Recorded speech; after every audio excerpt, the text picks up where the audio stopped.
Hello, this is Bob Mangroo, and today's topic is stopping negative thinking.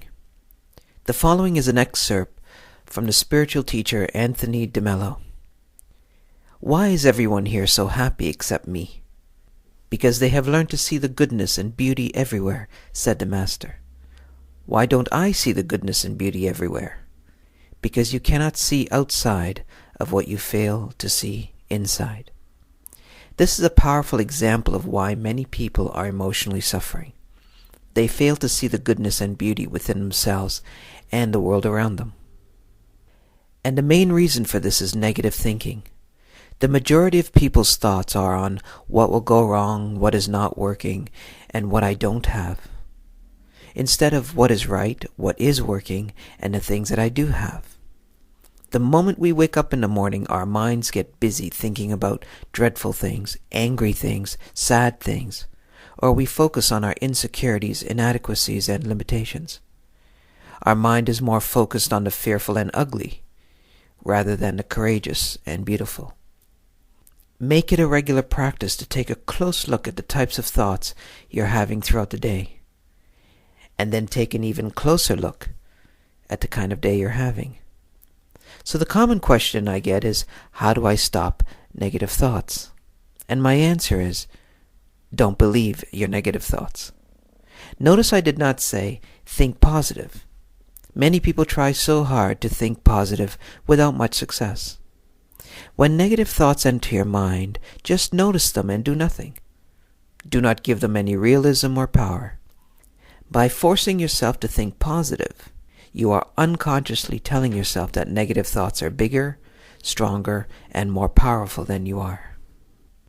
You are unconsciously creating a war inside your mind, and you're trying so hard not to think negative, and you're trying so hard to only think positive. This, in my opinion, is way too much work and simply exhausting. If negative thoughts are showing up in your mind, just notice them with calmness and also notice them in a casual and relaxed manner. See the negative thoughts as weak, unreal, and non-threatening. Imagine, for example, you went into a bar and a drunk person sat beside you and he started talking a lot of foolishness. You would simply smile, ignore him with wisdom, because you know in your heart he's speaking nonsense. So too you must look at your negative thoughts, especially those that are self-condemning thoughts.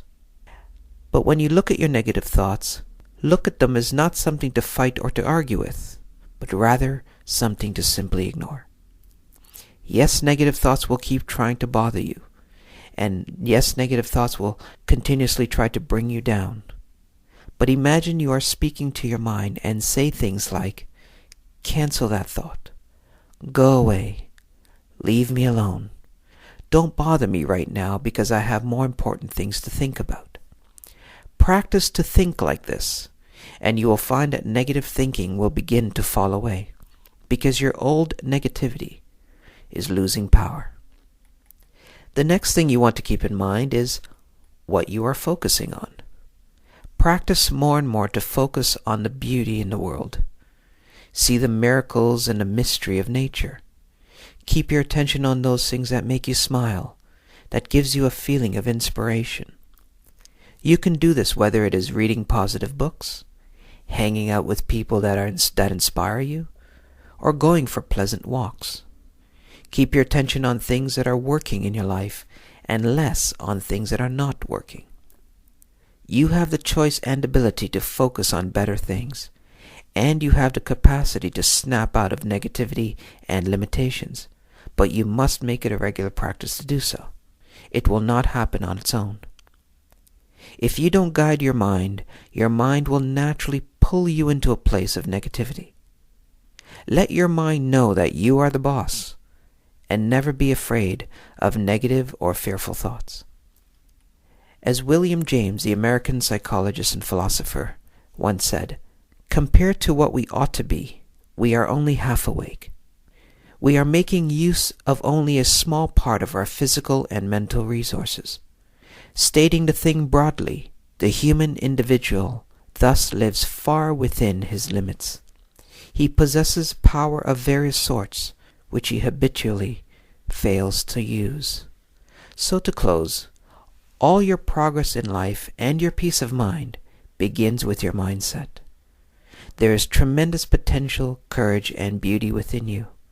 Remember this, believe this, and follow this truth. Thank you.